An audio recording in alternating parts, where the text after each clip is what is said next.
ಇವತ್ತು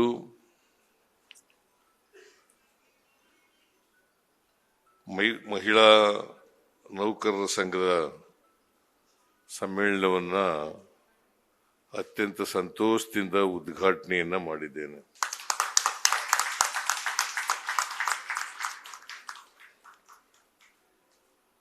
ಜೊತೆಗೆ ನೀವೆಲ್ಲರೂ ಕೂಡ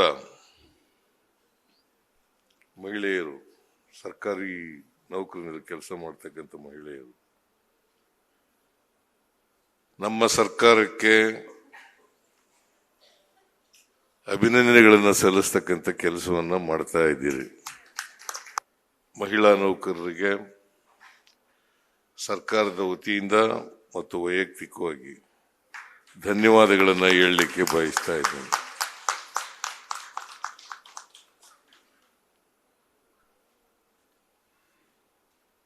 ಮಹಿಳೆಯರಿಗೆ ಋತುಚಕ್ರದ ರಜಾ ದಿನವನ್ನು ಕೊಡಬೇಕು ಅಂತೇಳಿ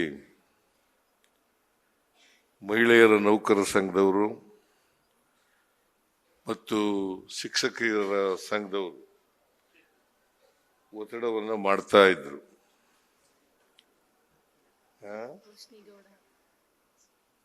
ಯಾರು? ಶ್ರೀಮತಿ ರೋಶಿನಿ ಗೌಡ ಅವರು ಕೂಡ ಒತ್ತಾಯ ಮಾಡ್ತಾ ಇದ್ರು.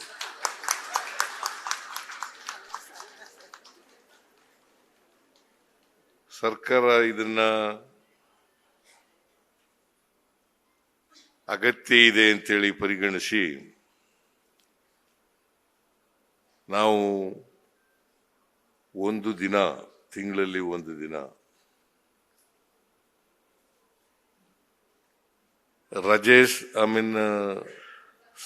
ವೇತನ ಸಹಿತ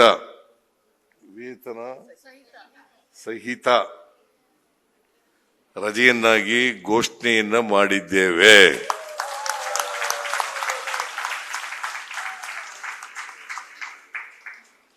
ಆಮೇಲೆ ನಮಗೊಂದು ಕಚೇರಿ ಬೇಕು ಅಂತೇಳಿ ಒತ್ತಾಯ ಕೂಡ ಮಾಡಿದ್ದಾರೆ. ಅದಕ್ಕೆ ನಾನು ಲಕ್ಷ್ಮೀ ಹೆಬ್ಬಾಳ್ಕರ್ ಅವ್ರ ಜೊತೆ ಮಾತಾಡಿದ್ದೀನಿ.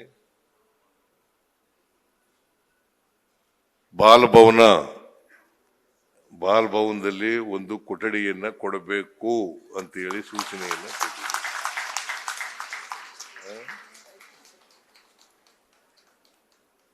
ಆದ್ರೆ ಸೆಪ್ಟೆಂಬರ್ 13ನೇ ತಾರೀಕನ್ನ ರಜಾ ದಿನ ಅಂತ ಘೋಷಣೆ ಮಾಡಬೇಕು ಅಂತ ಕೇಳ್ಕೊಂಡಿದ್ದಾರೆ. ಮಹಿಳಾ ನೌಕರರ ದಿನ,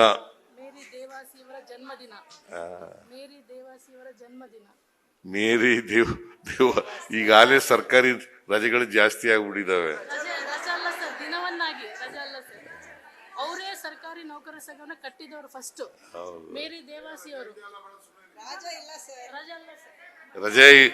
ರಜೆ ಅಂತೂ ಕೊಡಲ್ಲ. ಮಹಿಳಾ ದಿನವನ್ನ ಘೋಷಣೆ ಮಾಡೋಣ. ರಜಾ ಕೇಳಕ್ ಹೋಗ್ಬಾರ್ದು ನೀವು.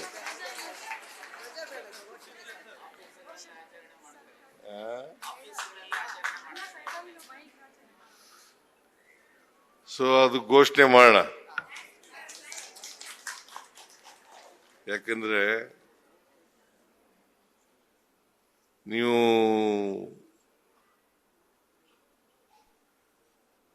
ಕೇಳ್ತಾ ಇದ್ದೀರಿ, ಹೆಣ್ಮಕ್ಳು ಕೇಳಿದಾಗ ಇಲ್ಲ ಅಂತ ಹೇಳಕ್ಕಾಗಲ್ಲ.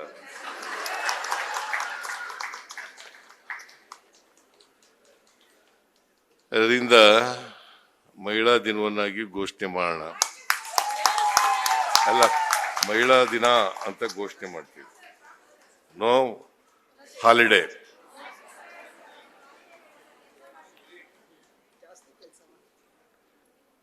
ನೀವು ಮಹಿಳೆಯರು, ಪುರುಷರು ಇವರಲ್ಲಿ ಭೇದ ಭಾವ ಇಲ್ಲ. ಯಾಕಂತಂದ್ರೆ ಕಾನೂನು ರೀತಿಯ ಎಲ್ಲರೂ ಕೂಡ ಸಮಾನರು ಅಂತ ಹೇಳಿದೆ. ಈಗ ನೀವೆಲ್ಲ ರಂಗಗಳಲ್ಲೂ ಕೆಲಸ ಮಾಡ್ತಾ ಇದ್ದೀರಿ.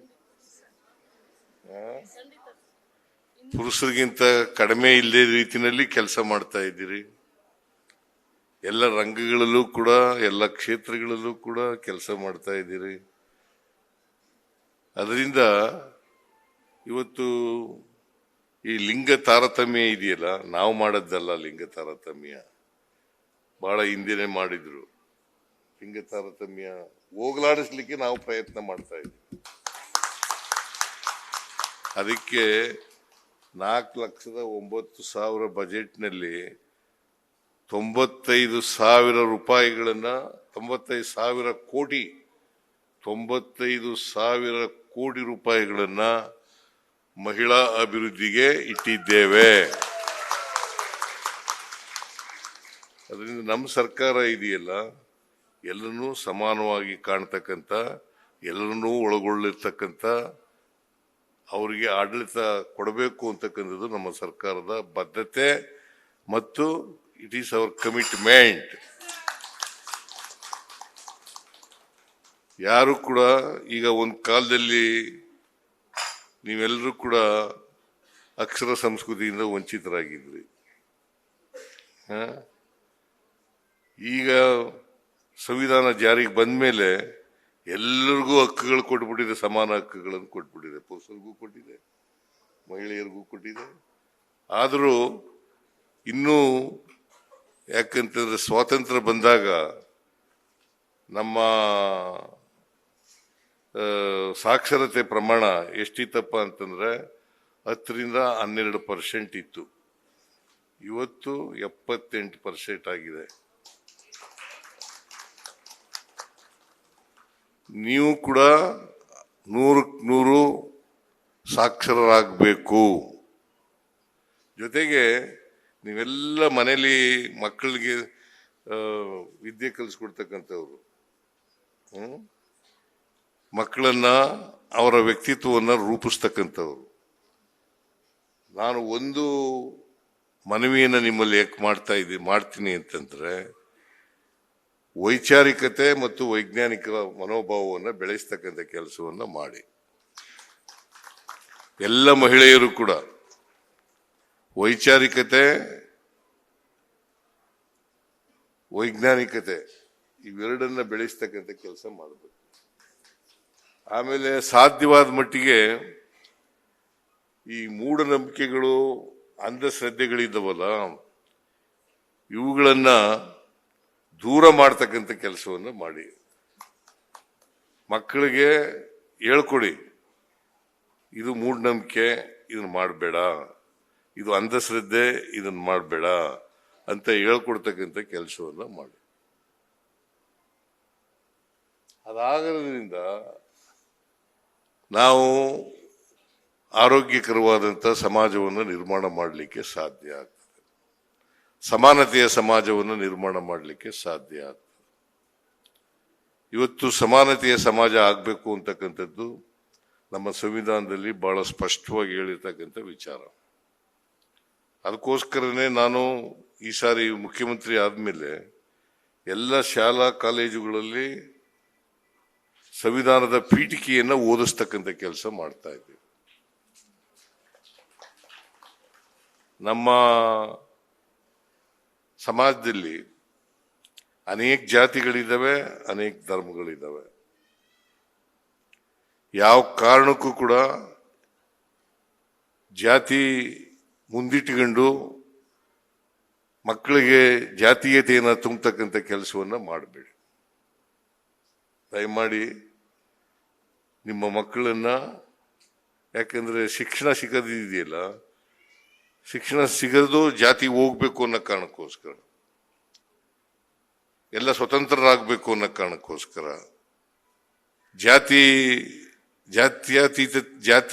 ಜಾತೀಯತೆಯಿಂದ ವಿಮೋಚನೆ ಮಾಡಬೇಕು ಅನ್ನೋ ಕಾರಣಕ್ಕೋಸ್ಕರ ಇದನ್ನ ಮಕ್ಕಳಲ್ಲಿ, ಅದು ಹೆಣ್ಮಕ್ಳಾಗಲಿ ಗಂಡು ಮಕ್ಕಳಾಗಲಿ, ಆ ಎಲ್ಲ ಮಕ್ಕಳಲ್ಲೂ ಕೂಡ ಈ ಭಾವನೆಯನ್ನ ಉಂಟು ಮಾಡ್ತಕ್ಕಂಥ ಪ್ರಯತ್ನವನ್ನ ಮಾಡಬೇಕು ಇವತ್ತು. ಆಮೇಲೆ ವೈಚಾರಿಕತೆಯನ್ನು ಬೆಳೆಸ್ತಕ್ಕಂಥದ್ದನ್ನು ನಾವು ಹೋಗ್ಬೇಕು. ಯಾಕಂದ್ರೆ ಅನೇಕ ಜನ ಡಾಕ್ಟರ್ ಓದಿರೋರು, PhD ಮಾಡಿರ್ತಕ್ಕಂಥವ್ರು, ಇಂಜಿನಿಯರ್ಗಳಾಗಿರ್ತಕ್ಕಂಥವ್ರು, ವಿಜ್ಞಾನಿಗಳು ಕೂಡ ಮೂಢನಂಬಿಕೆಗಳನ್ನು ನಂಬತಕ್ಕಂಥ ಕೆಲಸ ಮಾಡ್ತಾರೆ, ಮೌಢ್ಯಗಳನ್ನು ನಂಬತಕ್ಕಂಥ ಕೆಲಸ ಮಾಡ್ತಾರೆ, ಅಂಧಶ್ರದ್ಧೆಗಳನ್ನು ನಂಬತಕ್ಕಂಥ ಕೆಲಸ ಮಾಡ್ತಾರೆ. ಅದರಿಂದ ದೂರ ಇಡ್ತಕ್ಕಂಥ ಮಕ್ಕಳನ್ನ ನೀವು ತಯಾರು ಮಾಡಬೇಕು ಅಂತೇಳಿ ನಿಮ್ಮಲ್ಲಿ ಅತ್ಯಂತ ಕಳಕಳಿಯಿಂದ ಮನವಿಯನ್ನ ಮಾಡಲಿಕ್ಕೆ ಬಯಸ್ತಾರೆ. ಮಾಡ್ತೀರಿ ಅಲ್ವಾ? ಬರೀ ಮುಂದ್ಗಡೆಯವ್ರು ಕೂತ್ಕೊಂಡು ಮಾತಾಡಿದ್ರಿ.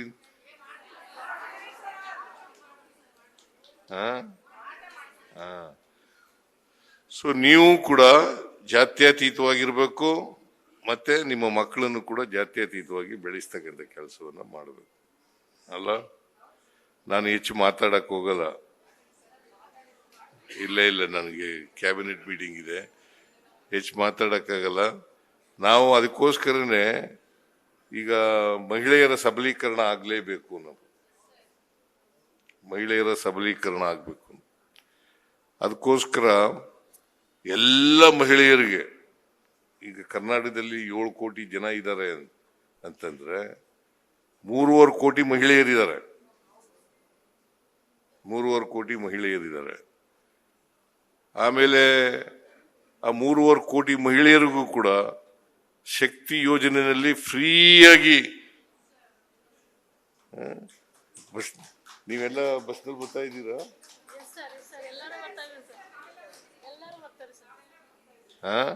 ಎಲ್ಲ ಕಾರ್ ಇಟ್ಕೊಂಡಿರೋರು ಇದ್ದೀರಾ? ಮೋಟರ್ ಬೈಕ್ ಇಟ್ಕೊಂಡಿರೋರು ಇದ್ದೀರಾ?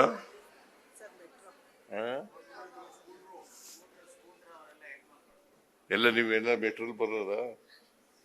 ಎಲ್ಲ ಹೆಣ್ಮಕ್ಳು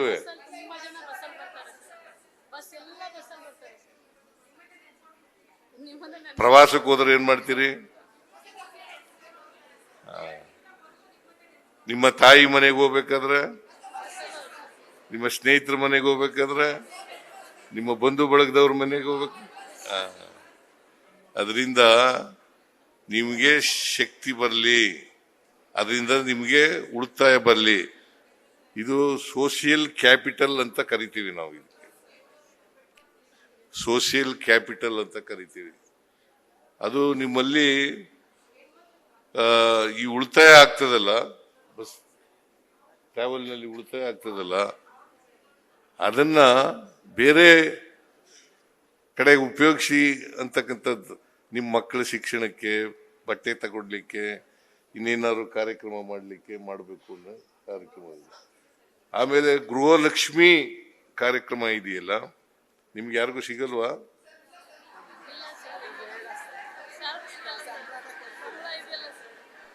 ಸಂಬಳ ನೀವೆಲ್ಲ ಸಂಬಳ ತಗೊಳ್ಳೋರು,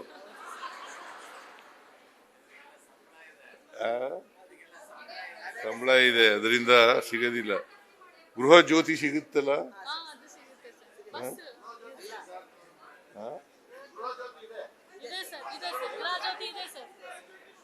ಗೃಹ ಜ್ಯೋತಿ ಉಂಟಪ್ಪ.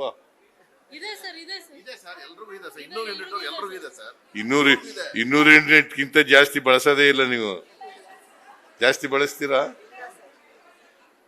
ಸೊ ಅದರಿಂದ ಅದರ ಉಪಯೋಗ ಆಗತ್ತೆ.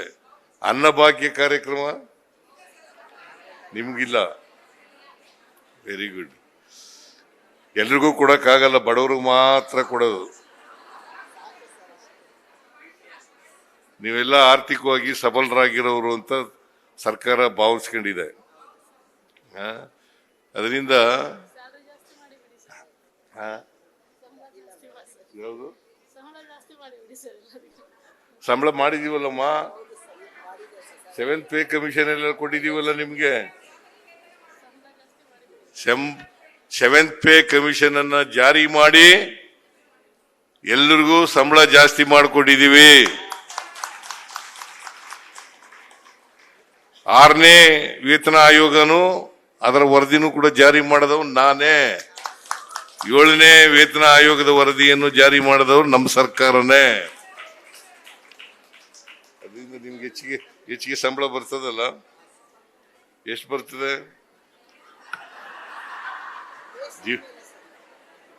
ಆಮೇಲೆ ನೀವೆಲ್ಲ ಬಹುಶಃ 80% ನನಗೆ ಕಾಣಿಸುತ್ತೆ, ನೀವೆಲ್ಲ ಸರ್ಕಾರಿ ನೌಕರರು, ಉದ್ಯೋಗದಲ್ಲಿರೋರ್ನೇ ಮದುವೆ ಆಗಿರ್ತೀರಿ ಇಲ್ವಾ?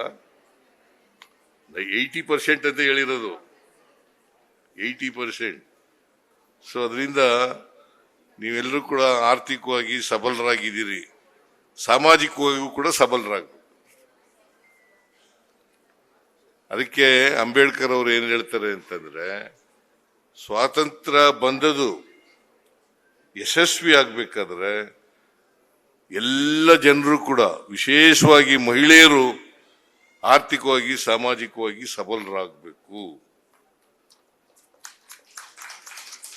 ಆಗ ಮಾತ್ರ ಅಸಮಾನತೆಯನ್ನು ನಿವಾರಣೆ ಮಾಡಲಿಕ್ಕೆ ಸಾಧ್ಯ ಆಗ್ತದೆ, ಸಮಾನತೆಯನ್ನು ತರಲಿಕ್ಕೆ ಸಾಧ್ಯ ಆಗ್ತದೆ, ಎಲ್ಲರೂ ಮುಖ್ಯವಾಹಿನಿಗೆ ಬರಲಿಕ್ಕೆ ಸಾಧ್ಯ ಆಗ್ತದೆ ಅಂತ ಹೇಳಿದ್ದಾರೆ. ಸೊ ನೀವು ಯಾರು ಈಗ ನಾ ಇದೆಲ್ಲ ಮಾತಾಡಲ್ಲ, ನಡೆಯಪ್ಪ.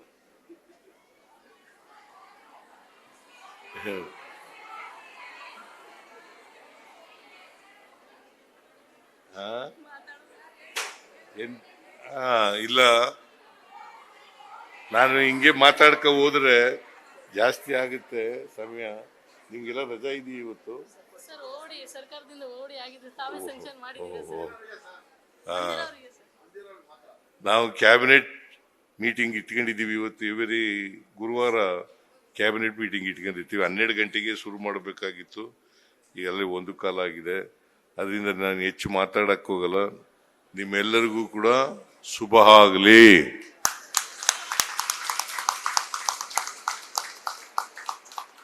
ಬಟ್ ಸರ್ಕಾರದಲ್ಲಿ ದಕ್ಷತೆ ಹೆಚ್ಚಾಗಲಿ.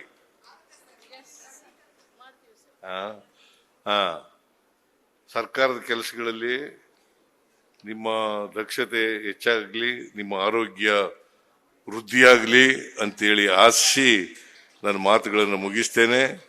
ಜೈ ಹಿಂದ್, ಜೈ ಕರ್ನಾಟಕ. ನ್ಯೂಸ್ ಫಸ್ಟ್, ನಿರ್ಭೀತಿಯಿಂದ ನಿಮ್ಮ ಪರವಾಗಿ.